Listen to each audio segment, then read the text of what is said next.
Halo guys, balik lagi sama gue di Driving the Legend. Hari ini gue mau ngejelasin akhirnya sebagai seorang pegawai yang masih muda, yang penghasilannya masih terbatas, gue nyerah sama BMW gue.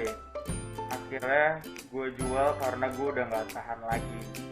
Tapi perlu gue ingetin, ini balik lagi ke kemampuan kalian masing-masing. Gak juga mahal sih sebenarnya, cuman untuk ngeluarin 1 juta, 2 juta, 3 juta, bahkan kadang-kadang bisa sampai 4 juta sebulan, gue belum sanggup. Bahkan waktu zaman perpanjang STNK dan ngilangin kropos dan ganti kopling, gue pernah habis 11 juta sebulan. Nah, sebenarnya nggak apa-apa sih. M43 BMW gue E36318 tetap salah satu yang terbaik, yang paling bandel, mesinnya paling badak. Cuman emang gue aja yang kayaknya nggak punya kapasitas untuk itu. Apalagi gue masih kerja, gue kadang harus keluar kota, jadi waktunya nggak ada. Nah, gue bakal review biaya apa aja yang udah gue keluarin, kerugian gue, biaya apa yang gue keluarin, kerugian gue, dari jualnya berapa, belinya berapa. Gue mau jujur di sini supaya kita bisa sama-sama belajar. FYI aja, kerugian gue udah sampai 25 juta rupiah. Tapi nggak apa-apa, gue bakal bahas perhitungannya di Excel. So, see you around guys. Yo guys, tadi gue udah record, tapi kayaknya yang gue record kekecilan. Gue mau record cepet aja tentang BMW expense gue. Gue beli BMW 318 M43 tahun 1996. Itu sebelumnya. Dan sebelum gue mulai bahas, gue mau bilang kalau mahal di sini tuh nggak bisa dibilang mahal juga, karena itu relatif, tergantung orangnya. Kalau pendapatan lu segudang, mungkin nggak mahal. Kalau waktu lu unlimited, mungkin nggak ngabisin waktu. Nah, cuman untuk gue sebagai pegawai normal aja nih, pegawai swasta, lumayan memakan waktu. Jadi waktu gue nggak begitu banyak karena gue harus sering keluar kota, juga ke customer gitu. Terus udah gitu juga pendapatan gue bulanan yang nggak setinggi amat. Jadi ya menurut gue ini cukup di luar kemampuan gue. Jadi awalnya bulan Oktober lalu gue beli sebuah BMW yang juga banyak di review di YouTube gue, seharga 55 juta di sini. Tapi interiornya agak kurang ya. Ada pilar-pilar pada lepas sama jok yang pecah-pecah kayak gitu. Nah, sekarang kita mulai aja nih bahas dari awal. Mobilnya gue beli seharga 55 juta. Gue juga udah nonton YouTube kalau BMW itu expense-nya bisa sampai 15 jutaan benerinnya, ya kan? Nah, gue bawa tuh 2 hari gue punya mobil, gue ke KJA. Harus ganti steering wheel, ternyata bocor. Sebenarnya nggak harus ganti, tapi gue putusin untuk ganti karena gue waktu itu masih euforianya punya mobil baru. Terus steering wheelnya juga nggak cuman sih, tapi 4.250.000, tapi budgetnya kan 15 juta tadi, masih ya nyantai lah ya. Terus gue ganti nih 3M. Wah, gue masih punya budget nih. Gue ganti kaca film gue 3M Black Beauty. Mobilnya kan silver gitu, biar kacanya gelap, hitam ya nggak. 80%. Keren sih, tapi lumayan harganya 3 juta. Karena tadinya kan nggak ada kaca film, rada panas tuh. Mulailah kerusakan pertama datang, yaitu radiator. Yang pecahnya pada saat nggak tepat waktu gua ngelayat, gengs. Ada kerabat yang meninggal, gua ngelayat, mobil gua overheat, keluar asap. Gua dateng malah nitip mobil karena mobilnya nggak bisa pindahin kan. Waktu itu spare part nggak ada dan udah mau malam juga. Oke, dah. Gue ganti, besoknya gue datang lagi, ganti radiator baru, keluar duit 2.350.000.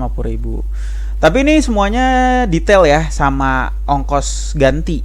Soalnya kan ini biar jadi angkanya tuh real, bukan radiatornya aja. Mungkin radiatornya kayak 1,8 gitu, tapi ada ongkos ganti sama ongkos visit ke tempatnya kayak gitu. Nah, juga abis itu kopling gue keras banget, terutama gigi satu. Wah, gue udah panik aja nih. Kalau misalnya yang kena gearbox, buset lumayan nih. Ya kan, copotannya aja berapa tuh. Nah, ternyata harus ganti kopling atas bawah. Kalau masih rusak ganti gearbox. Ternyata selesai masalahnya. Kena di 3,4. Itu semua sama olinya juga. Karena olinya kan harus ganti juga ya. Karena pas dibuka tuh kopling kan minyak transmisinya rembes, jadi harus diisi ulang. Tuh. Interior gue benerin bro. Gue ganti pilar reng bener, gue retrim kursinya, gue retrim setirnya, gue cat ulang. Habislah 3 juta. Nah, keropos penting nih. Banyak yang ngajarin di YouTube keropos tuh cuman di bagian bawah aki katanya kan. Ternyata ada keropos di tempat dongkrak depan gue, kiri kanan lagi. Disolatip bos, disolatip terus di apa ya, dicat atau diapain gitu. Pas dicabut solatipnya bolong. Nah, udah gue ganti dah tuh keropos. Gue pakai plat, dilas lagi 3 juta yang proper ya bro, karena ada saluran bensin di situ. Kalau kena salah-salah las, sagawat loh. Gitu. Itu udah bulan Desember. Oke deh, sekalian perpanjang STNK karena habis bulan 1, ya kan? Gue panjang 1765. Katanya Depok lagi susah nih pak, jadi biayanya lebih tinggi ya. Oke gitu. Di situ aja sebenarnya gue udah habis berapa tuh? Gue udah habis 20 juta tuh sampai situ, 20.700.000. Gue pikir oke lah, sampai saat ini oke lah. Mudah-mudahan gak ada lagi. Panas nih, isi Freon. Nah, Freon murah nih 270.000. Ini debatable ya, gue masukin interior eksterior karena menurut gue AC tuh rasanya di dalam gitu. Nyala indikator kampas rem. Ya udah ganti 4, gue ganti biar sepasang. ATE asli sama sensor 1,535. Oke, sama jasa. Tensioner ganti sama water pump. Bunyi dia kayak ada seset gitu deh, aneh deh bunyinya pas nyala gitu. Ada juga di YouTube gue kalau lo mau lihat-lihat mah detail pergantian satu-satunya. Alternator, nah ya kan, kagak bisa nyala. Gue kira akinya, taunya alternatornya. Akinya cuma 1 juta, budget gue ternyata 3,7 sama masangnya waktu itu dikasih diskon. Belt ganti sama soket-soket, soalnya kan fan gitu kan nyambungnya ke soket-soket tuh, takutnya kagak nyala. Setelah semua digabung sama beli mobilnya, total expense gue tuh jadi 83.570.000 bro. Waduh, gede ya. Gue jual mobilnya 57 juta. Akhirnya untung laku tuh. Gue lagi di Bali, jadi gue gak bisa videoin film. Bokap gue yang jualin, orangnya datang ke rumah. Total loss gue bro 26.570.000. Tapi menurut gue meskipun gue loss, gue masih bersyukur. Itu mimpi gue udah alami. Anggap aja kayak liburan. Begitu gue jual memang aduh rasanya lega banget. Lega banget. Gue sama nyokap biasanya suka bersih keker sama bapak gue. Itulah resiko punya mobil tua gitu. Gue bilang aduh ini rusak lagi. Gue stres, gue marah-marah, gue begini begitu. Tapi gak apa-apa, ini jalan terbaik. Begitu dijual, aduh rasanya tenang banget bro. Tenang banget. Mungkin itu perspektif gue aja ya, yang belum pernah biasa main mobil tua dan yang lain-lain. Nah udah gitu kita hitung nih expense-nya. Kita bagi klasifikasinya mesin, interior, STNK. Mesin gue ternyata habis 17.535.000. Sama lah kayak yang dibilang YouTube sekitar 15 juta. Cuman gue aja yang kagak sanggup. Ini rusak lagi, bulan depan rusak. Gue sampai ke bawah mimpi bro, kayak tahun bulan depan rusak apa ya gitu. Habis itu interior gue habis 9.270.000. Lumayan, keropos, interior, 3M gitu. STNK 1765. Gue total ngeluarin duit untuk restorasi itu 28.570.000. Nah kalau dibagi, gue punya mobil itu 6 bulan, berarti sebulan tuh gue ngeluarin sekitar 4.081.000 bro. Jadi gue tuh selalu berpikir minggu depan, bulan depan apa ya, 4 juta lagi, berapa duit lagi ya. Gue make cuman 2.000 kilo ternyata. Jadi setiap kilo gue ngebayar 14.285. Mahal bro. sekilo 14.000, sekilo 14.000, sekilo 14.000 gitu. Tapi balik lagi, ini semua perspektif gue yang terbatas, penuh keterbatasan waktu dan materi. Jadi ini balik lagi, lu pikir lagi, gue tetap terima kasih sama bengkel-bengkel yang bantuin gue, KJA, Om Gary. Semoga sukses terus. Terima kasih, pelayanannya sangat baik, siap bantu, bisa di WhatsApp, bisa komunikasi dengan baik. Tapi guanya aja nih yang emang nggak, kurang sanggup gue, belum kelas gue, belum kapasitas gue gitu. So itu aja. Thank you guys. Subscribe, like, comment. Itu penting banget buat gue. Juga nanti video closingnya ada abis ini. Kalau mau nyawer Ria boleh dong sawer dikit. Kalau ada rezeki berlebih dibagi. Nih rugian gue nih banyak banget nih.